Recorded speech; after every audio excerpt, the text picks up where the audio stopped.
आज हम आयुर्वेद की दिव्य उत्पत्ति के उस रोचक सफर पर चलेंगे जो स्वर्ग से पृथ्वी तक आया। यह सिर्फ एक चिकित्सा पद्धति नहीं, बल्कि एक ऐसा ज्ञान है जो शरीर, मन और आत्मा का संतुलन बनाए रखता है। इसका उद्गम कहीं और नहीं, स्वयं ब्रह्मा के चिंतन से हुआ।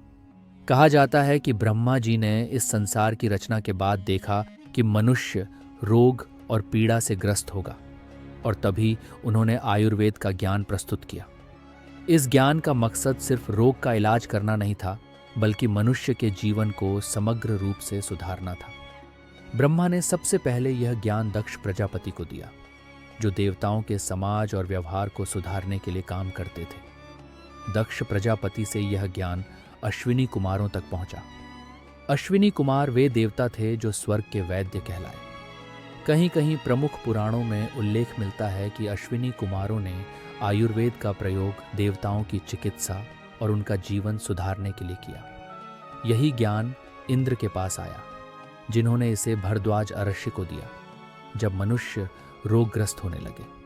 भरद्वाज ने तपस्या के माध्यम से इस ज्ञान को प्राप्त किया और फिर इसे 4 चरणों में विभाजित कर दिया: काय चिकित्सा, शल्य तंत्र, शालाक्य तंत्र और भूत विद्या।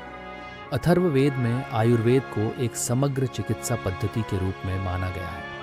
ये वेद का एक अंग है जो रोगों के निवारण और आरोग्य बनाए रखने के लिए प्राकृतिक औषधियों के प्रयोग को समझाता है। चरक संहिता, जो आयुर्वेद की एक प्रमुख ग्रंथ है, शरीर के त्रिदोष वात, पित्त और कफ के माध्यम से शारीरिक और मानसिक स्वास्थ्य को समझाती है।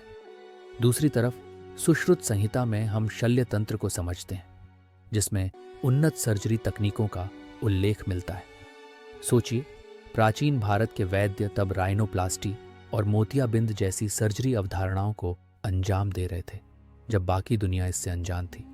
कई प्राचीन कथाएं कहती हैं कि आयुर्वेद के 8 अंग, जो आज भी प्रसिद्ध हैं, काय चिकित्सा, बाल चिकित्सा, गृह चिकित्सा, ऊर्ध्वांग चिकित्सा, शल्य तंत्र, दंष्ट्र चिकित्सा, जरा चिकित्सा और वृक्ष चिकित्सा, प्रकृति और प्राकृतिक संसाधनों के सहारे विकसित किए गए। अश्विनी कुमारों और भरद्वाज के माध्यम से यह ज्ञान चरक और सुश्रुत जैसे वैद्यों तक पहुंचा। चरक ने इस ज्ञान को व्यवस्थित रूप से रिकॉर्ड किया और सुश्रुत ने इसका शल्य पक्ष विकसित किया। एक और रोचक बात यह है कि आयुर्वेद में औषधियों और जैविक तत्वों का प्रयोग इस तरह से होता है कि शरीर और प्रकृति का संतुलन बना रहे। एक कहानी के अनुसार ऋषियों ने हिमालय के घने वनों में औषधियों की खोज की थी और हर पौधे को एक विशिष्ट रोग के लिए प्रयोजित किया। तब कहा जाता था कि प्रकृति में हर रोग का इलाज छुपा हुआ है। आयुर्वेद यह नहीं कहता कि रोग को दबाओ, बल्कि यह कहता है कि रोग की मूल समस्या समझो और उसका समाधान करो। आज भी पंचकर्म जैसे आयुर्वेद के उपचार दुनिया भर में लोकप्रिय हैं। आयुर्वेद के ज्ञान का प्रसार भारत से ग्रीस, चीन और अरब तक हुआ। सिकंदर के समय के ग्रीक वैद्य भारत से आयुर्वेद का ज्ञान लेकर अपने ग्रंथों में शामिल करते थे।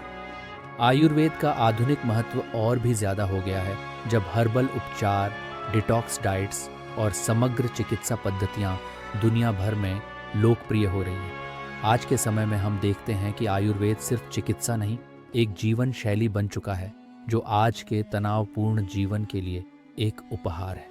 तो दोस्तों, आयुर्वेद एक ऐसी दैविक विरासत है जो ब्रह्मा के ज्ञान से लेकर मनुष्य के जीवन तक का सफर है। ये ज्ञान हमें सिखाता है कि शरीर, मन और आत्मा का संतुलन कैसे बनाए और प्रकृति के माध्यम से स्वस्थ कैसे रहें। अगर आपको यह वीडियो पसंद आया तो इसे लाइक और शेयर ज़रूर करें। कमेंट्स में बताएं कि आप आयुर्वेद के किस पहलू के बारे में और वीडियो देखना चाहेंगे।